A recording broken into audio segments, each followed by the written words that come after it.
है कि अगर कल्पना सोरेन के हाथ में झारखंड की सत्ता आती है तो क्या वो एक कामयाब सीएम साबित हो पाएंगी या फिर सिर्फ डमी सीएम बनकर रह जाएंगी?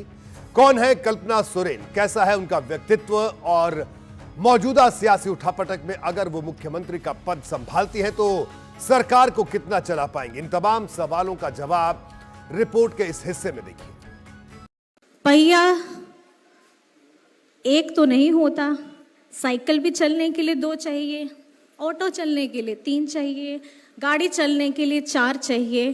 तो सिर्फ लड़कियों का अकेला विकास करना आई थिंक थोड़ा अधूरा हो जाएगा। साथ में हम लोगों को अपने युवकों को भी आगे ले जाना चाहिए। 48 साल की कल्पना सोरेन को अक्सर अलग अलग कार्यक्रमों में इस तरह की मोटिवेशनल स्पीच देते हुए देखा गया है।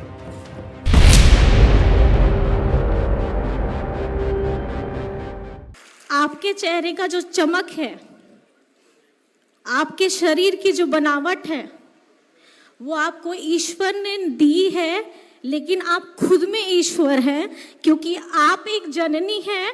आपसे आने वाली पीढ़ी बनेगी। आदिवासी समाज के कार्यक्रमों में बढ़ चढ़कर हिस्सा लेते हुए देखा गया है।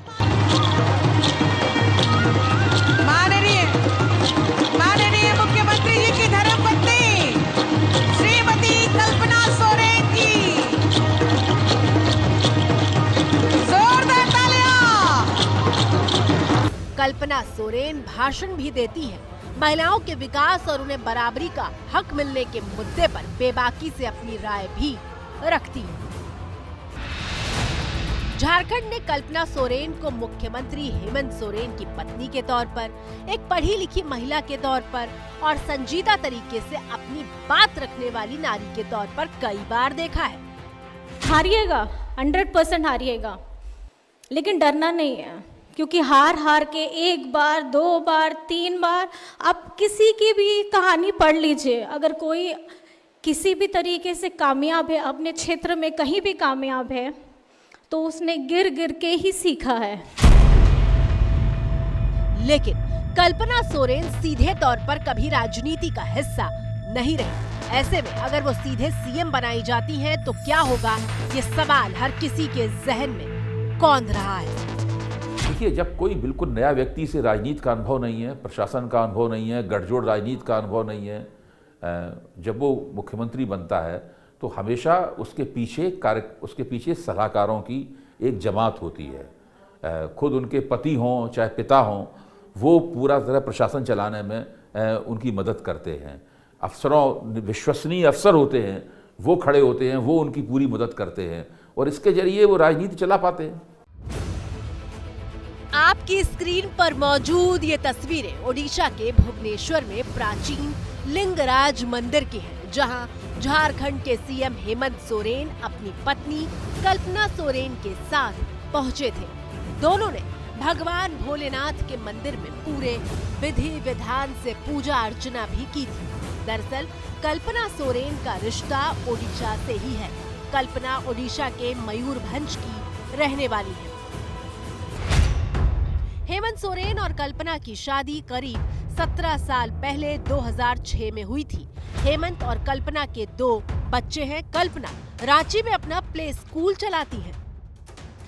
लेकिन विरोधी ये भी आरोप लगाते हैं कि कल्पना सोरेन के नाम का इस्तेमाल हेमंत कई कंपनियों और परिवार के बिजनेस के लिए करते हैं।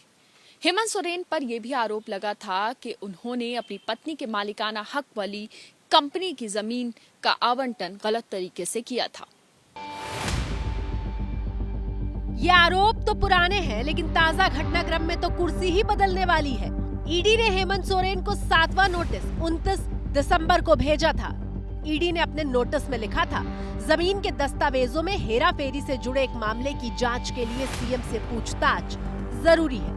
हेमंत सोरेन को 2 दिन का वक्त दिया गया था, लेकिन सीएम ने 2 दिन की समय सीमा के भीतर जवाब नहीं दिया।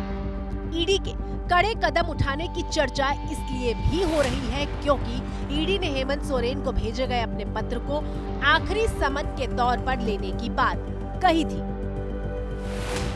और अब खबर आई है कि सीएम हेमंत सोरेन का जवाब लेकर मंगलवार दोपहर को एक बंद लिफाफा ईडी के दफ्तर पहुंचा है।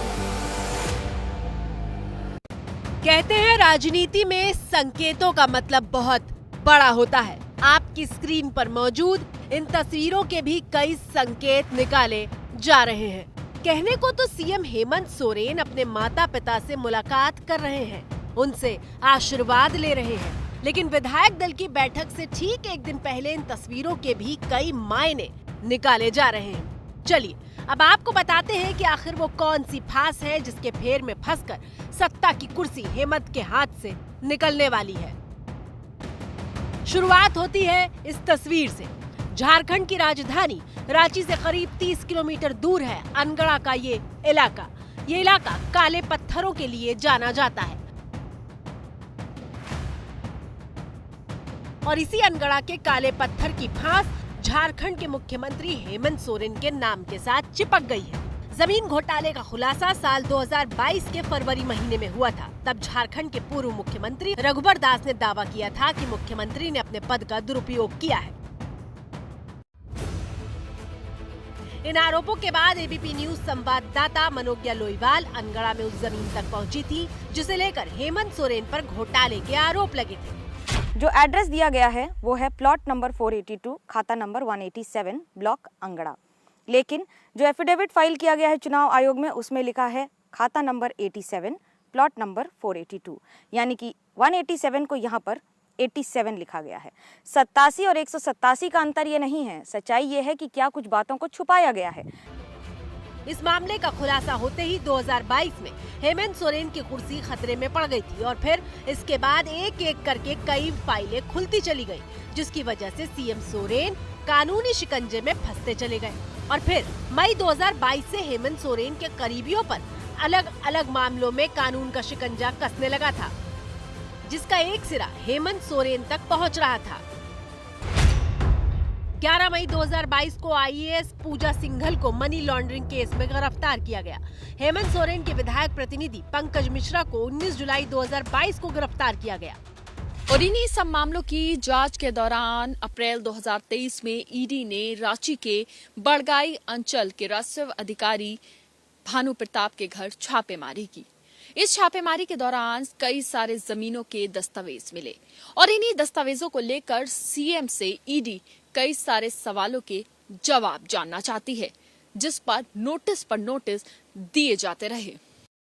तो झारखंड की राजनीति के लिए कल का दिन बेहद अहम साबित हो सकता है। कल ही हेमंत सोरेन ने महागठबंधन के विधायक दल की बैठक बुलाई है। मुमकिन है कि गिरफ्तारी की आशंका को देखते हुए हेमंत इस्तीफे की पेशकश दें और उनकी पत्नी कल्पना सोरेन को विधायक दल का नेता चुन लिया जाए।